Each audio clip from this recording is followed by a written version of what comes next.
Hey, it's James from Marketing for Restaurants here, and welcome to episode 61 of Secret Sauce, the restaurant marketing podcast. How to conduct your own restaurant rescue, turning around a failing restaurant.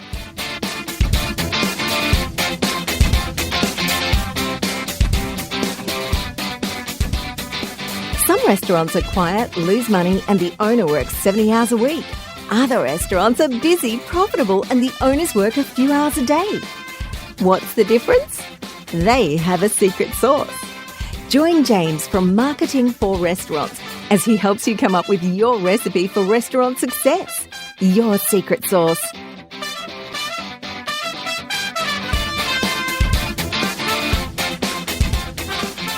Welcome back, everyone. This is going to be a really interesting... now, this is probably going to end up being a two-parter, I think. We've got a lot of ground to cover. And this is something that I've spent probably 12 months thinking about, these two podcasts, because we spend a lot of time talking to restaurant owners all around the world. And what I've been doing is looking for the commonalities in people's restaurants when they're not going as well as they could be. And so what I want to do is to enable you to come up with a self-first aid program that's going to help you to get the restaurant that you always wanted, because so many people we find aren't running the restaurant that they wanted. They don't have the business that they thought they would have when they started running a restaurant. And I think that that's really sad. So it's really important that you have a think about it and you go through these processes. I'm sure that there's going to be some things that you can take out of it. And what we're looking at is a whole heap of little tiny incremental steps to build a business that is something that you can be proud of, something that you can get the financial return that you want and deserve, and a place that you can be happy turning up to work and working hard, but not a ridiculous amount of hours. I think they're the big things. You've got to be getting the financial return for an acceptable number of hours, and far too many restaurant owners don't get that, and I think that that's really sad. So I've spent a lot of time doing research, spoken to a lot of restaurant owners, and so we've come up with this methodology. It's basically going to be a checklist that we can walk through. We're going to cover off on each of these ones today. In detail, we're going to go through all of the areas that we've identified, and then what we're going to do is we're going to circle back and we're going to spend time doing an individual podcast on each of these areas. So we'll probably get some experts in the individual areas and really delve into them about the basics that you can do to really turn your business around. Because the thing that I find really interesting is that you look at someone who's running a marginal business and they'll be really bad at a couple of areas, and you think, you know what, if you were okay in this area, your business would be so much better. You know, they might have really great food, but a whole heap of other areas let them down. Or they may be crushing it with marketing, but the food's letting them down. Or, you know, they just can't hold on to staff. All of these sort of things. So this is going to help you identify where the problem areas are, work out what the low-hanging fruit is, and then move on from there. We're talking about rescuing a failing restaurant, okay? So the other thing that I've been really conscious of is I'm not going to come up with an idea of, okay, so the first thing you need to do is a $200,000 fit out. Now, don't laugh. I know people who do that. We're talking to a restaurant probably about 12 months ago, and we were trying to sell them a website, funnily enough, because that's kind of what we do. And he said, well, we're going to actually rebrand. We're going to come up with a whole new concept. And I said, oh, so why is that? And he goes, because the concept doesn't work. And it's like, you haven't actually marketed. I think it's a pretty cool concept, but you haven't actually told people about your concept. You haven't done anything to get the word out. He did have the best restaurant that no one had ever heard of. But his solution was to go out and spend $200,000 on fit out, which I just thought was absolutely madness when he hadn't really tested the concept that he had. So a lot of the solutions that we're going to be talking about, I've designed them to really just cost you a bit of time. And what we want to do is front load the process with the things that are going to start saving you time, so that you're investing time in your business, which you will get back in more time that you can spend on running your business rather than working in your business. So the concept is, I'm sure you've seen, there's lots of TV programs out there. So you've got Robert Irvine with Restaurant Impossible. You've got John Taffer with Bar Rescue. You've got Gordon Ramsay as well. They all do these shows where they come in and some poor restaurant owner is really, really up against the wall. And the first thing I think is really important in this process is to work out when you need to take a good hard look at what it is that you're doing, why you're doing it, and how you're doing it. Because a lot of these people, they leave it to the absolute last safe moment. And sometimes they go past that last safe moment where, you know what, no one's going to be able to help you. Now, the great thing about these programs is, they come in with money, they can do the fit out, they can do all of these sort of things. But I think fundamentally, it's very confronting for the restaurant owners.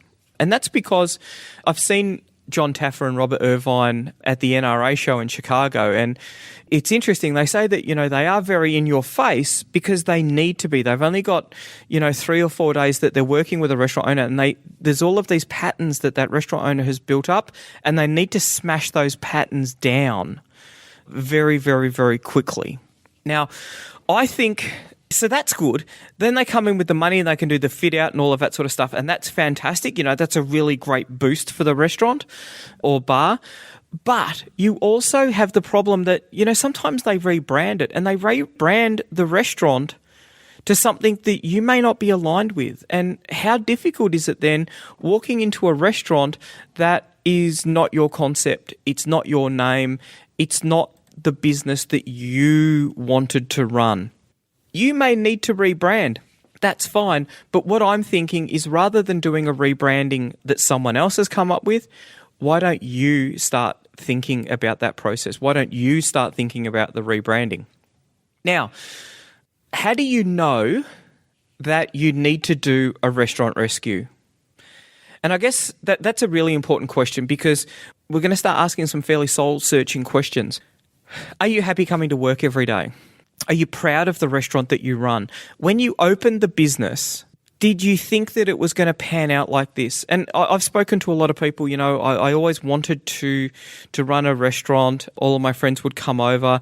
And it's interesting. I spoke to one guy and he said, we have all of my friends, they'd come over, and A, they were my mates, so they kind of expected it to be for free. And B, they'd then go down to the beach while I was still waiting tables and working really, really hard on a Saturday. They were down the beach, I was working, and they kind of thought that I'd done the dirty on them because I actually presented them with a bill. That's not what I thought. That's not how I thought that this would be. So what is it that you got into? And I think you need to go back to that. What is it that you wanted to do?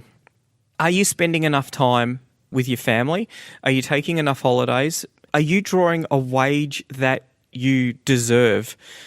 How do you make $100,000 a year in the restaurant industry? It's easy. You take 2 $50,000 jobs and you do both of them. Sure, you're working 80 hours a week, but you're earning $100,000. That could be you. That's probably not right. And the other thing is, it's not sustainable. There are some incredibly powerful people in the restaurant industry who can do that for, 5 years, but 10 years, maybe 20 years. But at some point that you're just going to run out of oomph. You're going to run out of constitution. And at that point, you're no longer able to do the work that you need to do. And if you've got a restaurant that's not super profitable, you're not going to be able to sell it. You're going to be giving that restaurant away. So you need to think about it. And this is one of the things that I see, that a lot of people really get lost in that decision of, I'm waiting for it to get better. Oh, okay. And what's going to happen? Well, we'll get more people in. Okay. How is that going to happen? And people, they live this little dream, this little fairy tale that all of a sudden the people are going to discover their restaurant. Now, they've been running it for 4 years and they haven't had a profitable month, but something out there is going to change. Something ain't going to change. You're the one who's going to have to change it. If it's going to be, then it's up to me. That's what you need to be thinking about. So you first off need to make your decision that you're not happy with the restaurant that you're running. Now, you might be really happy with the restaurant that you're running, and this is still going to be a really good podcast because you're probably going to pick up some areas where you can increase profitability or even work even less hours. But really, if you are working, 60, 70, 80 hours and you're not loving every single minute of it, then you need to change. Something needs to change. If you're working those hours and you're pulling less than someone who's working front of house, then once again, something needs to change. There's lots of legislations around minimum wages. Tragically, they don't apply to business owners. So far too many business owners are earning less than the minimum wage when you consider what they draw in weekly earnings divided by the number of hours that they work, and yet they think that that's fine. They think it's fine for them to deliberately underpay their own wages when everyone else is drawing more wages than them. That is madness. That certainly isn't the way that you should be running the business. So that's the first thing. You need to decide that you need to make a restaurant rescue, because far too many people just accept what's going on as being the way that it should be and the way that it's always going to be. You need to make that decision that you don't want it to be like that. Now, the next thing that I think is important to do is to write down the kind of business that you want. What you're going to do here is a restaurant gap analysis. So currently the restaurant is turning over $400,000. I'm working 70 hours a week and I'm making $60,000 a year. Okay, I would like to earn $100,000 a year. I'd like to be working 45 hours a week, and I would like the restaurant to be turning over $600,000 or $700,000. There's some pretty hard numbers. What is it that you're missing though? Like, why did you start the business? I really wanted to run a burger bar that was going to be renowned as the best burgers. Now, are they the best burgers? Now, I'm going to ask you to be really honest about this, because this isn't going to work if you're not honest. If I had $1 for every restaurant owner who said to me, you've got to come in and try the food because it is simply amazing, I would probably have about $1,154. I hear it every day. The food here is amazing. Like, is there a really high correlation between the people who reach out to me for marketing help, who they've all got amazing food? Or is it the fact that people just think that their food is amazing when in reality it isn't? So as you do your gap analysis, you're going to be looking at, the hard numbers. How many hours do you want to work? How much money do you want to be making? What sort of business is it that you want to run? Then start thinking about the soft things. We want to be renowned for having, the best Chinese food, the best burgers. I want this to be the best family restaurant in town. Whatever it is, these are a little bit softer. They're a little bit harder to quantify, but I think that they're more important. Because if your passion is about making $100,000 a year, it's going to be it's hard to market that. It's hard to make that as being unique.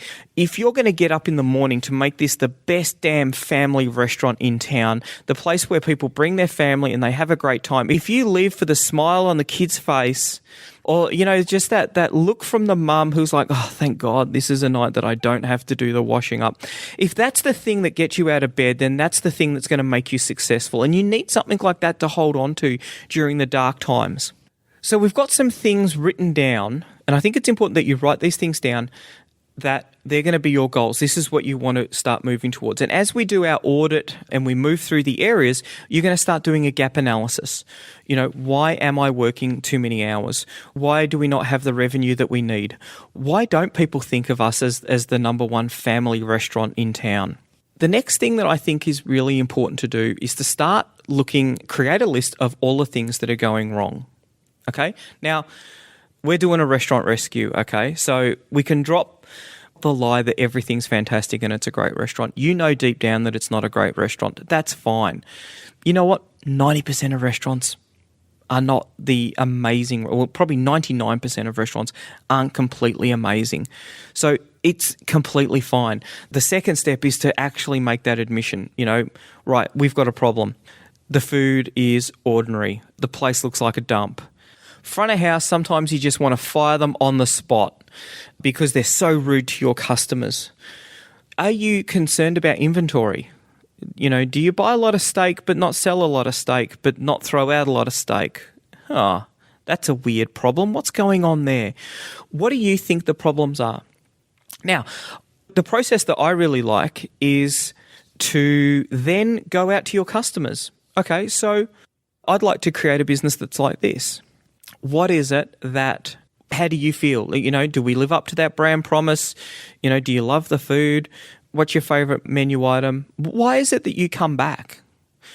Go out and seek honest criticism, honest feedback. And when someone says, you know what, I really love this, that's a little bit of information. When they say, this doesn't work for me, wow, Okay, thank you so much for sharing that. We're going to try and work on that. We do that in marketing for restaurants. All the time we're reaching out, what can we do better? What's the next feature that you want to see? How does this not work for you? What are your expectations around this product? And this is how we've gotten to build a product that Forbes and Frollo, really robust and continually growing in more and more countries. It's not easy to do that. And we've had some really long conversations that have been really frank with customers, with restaurants who are saying, you need to be able to do this. We need to be able to do this. Or it caused us these problems when this happened. You take that all on board, you feed it back, and through the team, through the process, you build a better product. This is what you need to be doing. If you're not going to be honest with yourself, then you're not going to understand what the problems are. Your menu is far too expensive. Your food is just no good. The service is awful. The food is great, but it takes 45 minutes to come out. So you start this process with you. You write down what you think the problems are. Then go out to your staff. Now, hopefully you've got some staff that you can trust and that you want to build the business with. Sit down with them and say, okay, what do you think the problems are? From your point of view, tell me, if this was, your perfect job, where do you think we need to be going? What are the issues as you see them? Do the same with your customers. When you think about the food, I think that one of the really important things to do is to go, who are your competitors, and go and have a meal there. Just go out and have a meal. How does the steak compare? How does the pizza compare? How are they at getting it out from the kitchen? How does it taste compared to yours? How busy are they? Far too many times people say, it's been a really quiet winter. Well, that's interesting because you're empty and the restaurant 3 doors up is full. So they're not quiet. There's got to be something going on there. You're missing at least one of the pieces. You're missing one of the ingredients of your secret sauce. What is it that you need to do? As we're doing this audit, the next thing I think that's really important to do is to go outside across the road from your restaurant and just spend 15 minutes there. Watch people as they're going by. Are they going in? If they're not going in, why aren't they going in? Have a look at the place. Have a look up the street at the other shop fronts, at the other restaurants. How does yours compare? Watch the people as they go by. I think one of the interesting things, I did this with a restaurant owner once, and he said, a lot of people stop, but very few of them go in. And it was a very simple thing. He didn't have a menu in the window. You couldn't actually see what was going on in the restaurant. People are hesitant to go in and ask for a menu because then they might need to get up and leave. That's why you have a menu in the window so people can make that decision. Your menu is one of your sales team. It should be, you want to put it out front and center in the window so that people can go, wow, that sounds really good. I'm going to have one of those. What is the appearance of the restaurant? Next thing you want to do is you want to come in and sit down. What does the restaurant look like? Watch your front of house stuff. And it's going to be if it's a small place, it's going to be really awkward for them. But try and watch the flow of, people coming in when they sit down. What is it that they're doing? How are the front of house staff going? What does the place look like? How does it compare to your competitors? Is it homely? Does it look dirty? Is it not well cleaned? Have you got areas where it's really easy to see that it's fairly filthy? Now, one of the interesting things when you watch an episode of Bar Rescue or Restaurant Impossible, always there seems to be just horrible, filthy issues in some part of the bar or in the kitchen. It's really weird that it seems to be every one of them has some sort of horrific problem like that. This is one of those things that you want to be thinking about, though. What is the appearance of your restaurant and what is the cleanliness like? What is the toilet like? What are all of those sort of things? Do you have one of those kitchens where people can come in through the back door and walk through the kitchen? Is the kitchen clean? Or are people going to be put off of the food but just by the things that they see when they're coming in? A lot of people don't understand what goes on in a kitchen, so they're going to be extrapolating out from things that they can see. If the plate they get is dirty, well, if they haven't washed that, then they're probably not washing a lot of other things. If the table is dirty, well, what else is it that they're missing?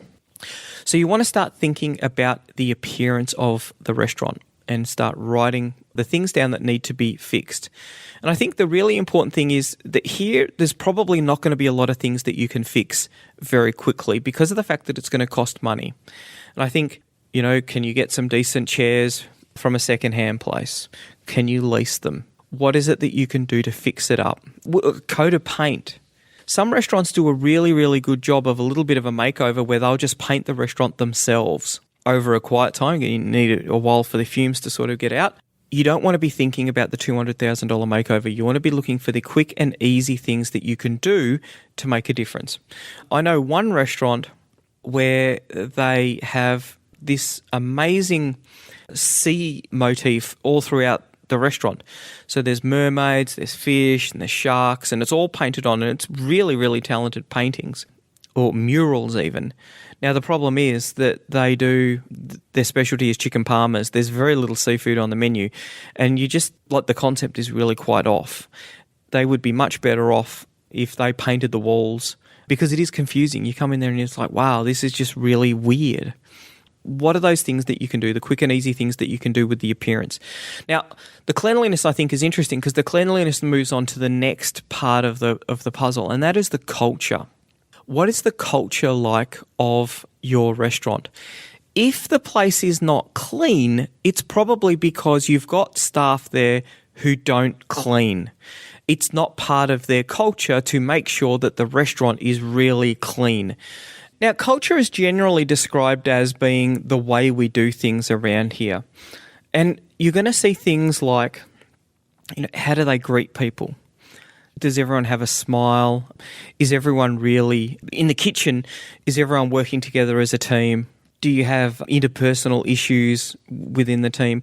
In a company with a poor culture, that tends to happen more often because people aren't focused on the big thing. As the leader of the organisation, this is really your job to make sure that the culture is strong. What's the vision for the restaurant? If it is to be the best family restaurant in the town, then you need to be hiring people who are family people. You need to be hiring people who love kids. You don't want someone who's going to be looking down their noses at kids. That's not going to work. That shouldn't be part of the culture. Everyone needs to know that you want to be the best family restaurant in town. That will attract people who are family people to your restaurant. This is how you build a culture around it. You've got to have a vision about what it is that you're doing. You've got to have values, and you want to share them and reinforce them. Now, having a strong culture is really important because it allows you to do a couple of things.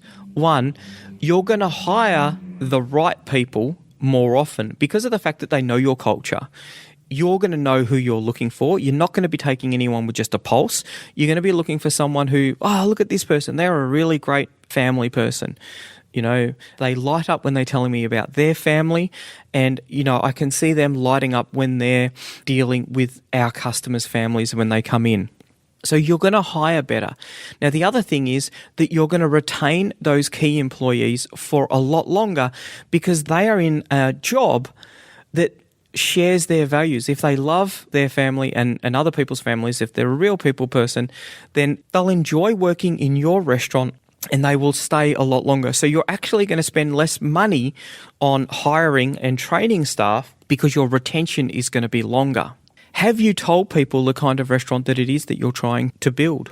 Do you have people who don't share your culture? And when you're trying to turn something around, and this is something that I learned probably about 15 years ago. So I used to run an IT company, and at one point we employed probably about 8 people, and we realised that our culture, I didn't like going to work. This is how I know what it's like. I didn't like going to work. I found it stressful. I didn't like the people that were there. And I just thought, this is an awful job. And I thought, then one day I woke up and thought, this is my company. And I sat down with my wife, Tina, and we said, we really need to change the culture of the company. I'm pretty slow. I'd actually done an MBA at this point, and it just took me that long to realise that our culture was so bad and that it was my fault for letting it get like that. And we said, okay, so what we're going to do is we're going to try and bring everyone around on the journey. We're going to provide them with a vision, and we're going to provide them with some values, and we're going to reinforce those values. In hindsight, and it probably at that point, we had 2 really good people in the team, I think. actually one. So out of 8 people, there was myself and my wife. Obviously, we're going to stay. We had one really good engineer.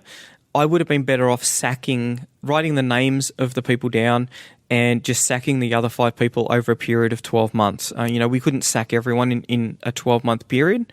Straight up, we couldn't have done that. That would have killed the company off. But what we should have done is just move through them very aggressively and said, right, you're gone, and then started to hire the people who were going to be able to help us to change. We should have been just ripping it off like a Band-Aid rather than we tried to bring people along on the journey. And we had people who didn't come along with us, and they hung around for like 4 or 5 years. And it was only when those last people left that we could really say, yes, we have fixed the culture here. And it doubled productivity for the average engineer in our company. Made a fundamental difference to what it was that we were able to do and how we were able to do it. Really, really big difference. But we did it over a period of 5 years when we could have done it over 12 months. So one thing I always like to say, hire slowly and fire quickly. It's really important when you make that mistake. And you know what? We all make mistakes. I think that hiring people is really exciting because you get to bring new skills and new passion into your company. But it is like going to the casino because a lot of the time you'll hire the wrong people. You want to be thinking about the people that you've got for the culture, because the culture is the one thing that's going to make a really big difference in your restaurant, because people's passion, that's going to be the difference between your restaurant and the restaurant just up the road. So then leading on from culture, the next thing then is people. You've got to have the right people. Those people have got to have the right skills, the right training. Now, one of my favourite Jim Collins quotes, he wrote a book called Good to Great, and he looked at a lot of companies that were successful over an extended period of time. And he always talked about having the right people in the right seat on the bus. And this is one of the things that we found. So the right people are the people who share your values and they share your goal. The aptitude to work in the company. What you'll find, though, is that some people are not sitting in the right seat. So you've got the right person, but they're not in the right seat. And we found this in our companies. We've moved people from being managers to, we've removed that responsibility from them. We've promoted them up because they were really good at their job. We then made them a manager and it was awful. And then we just moved them back. We found the right spot for them. So we always knew that they were the right people. We were always happy for them to come along for the journey. They wanted to come along on the journey with us, but we put them into roles which they weren't suited. So I think you need to have a think about that. You want to play to everyone's strengths and minimize their weaknesses. One of the tools that you can use with that is disc profiling. I think we've talked about that before. Disc profiling is a really powerful tool, and there's lots of personality tests that you can do. What is it that people's strengths are? Because the whole point of a team is that you want to minimize everyone's weaknesses and maximize their strengths. If you don't have the right people, then you need to fire them. The next thing that is really important for the team is, do they know what is expected of them? Because one of the things that I find can be really frustrating for a staff member is when something happens and they don't know what to do, they're not empowered to do it, but the owner gets really frustrated because they haven't fixed the problem. It's like, here's another problem that I have to fix. And it's like, well, hang on a sec there. Have you actually empowered this person to be able to deal with this problem? And often the case is no, they haven't. Can a person in the team define what a successful day is for them? Because that often isn't the case. Do they have the right training to be able to do what it is that you need them to do? The perfect example of that is, restaurants in Queenstown where they have a huge transitory population. And as a consequence, they often train people who haven't got front of house or back of house skills. Because they don't have those skills, a lot of the restaurants there need to put a training program in place. Now, some of them, the training will be, this is how you do it, and it's over in 5 minutes. And if you blinked, you'd miss it. Other places will say, you know what, we're going to invest in this person. We're going to give them a whole day's training or 2 days training. Make sure that they're comfortable with it. They find that the staff hang around a lot longer, and it may only be for a season. This is part of your thinking in your business plan. How are you going to attract staff? So they're not going to invest a huge amount, but they invest a little bit more than the other restaurants up and down the road. They're able to retain their staff longer. They've got staff who are more engaged with them. So I think we've probably covered enough for one podcast today.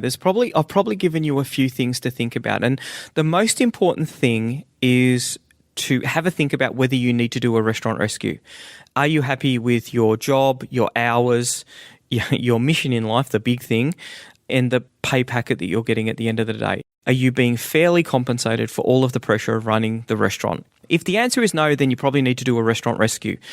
So you need to be really, really honest, write down all of the things that are wrong, go out to other people, your staff, your customers, and find out from them what it is that they think the problems are. Be really honest about how you think the restaurant is functioning and do that audit.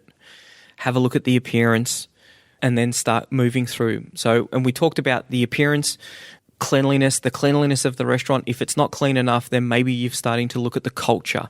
What is the culture like? What are you doing to build a culture?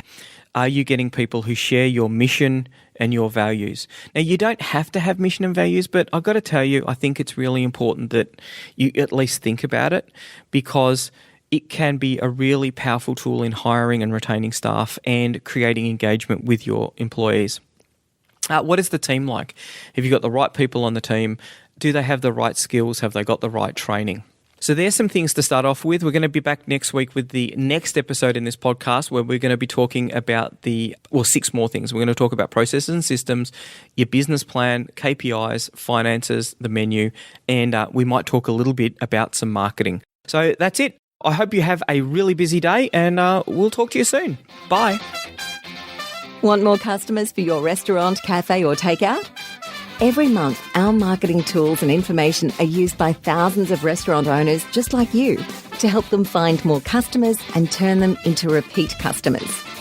All of our tools and information is designed specifically for restaurant owners. We know you don't have a lot of time to spend marketing or learning complicated procedures, so our tools are quick and easy to use. If you're looking to increase your revenue and profits or want to work less hours, check out marketingforrestaurants.com.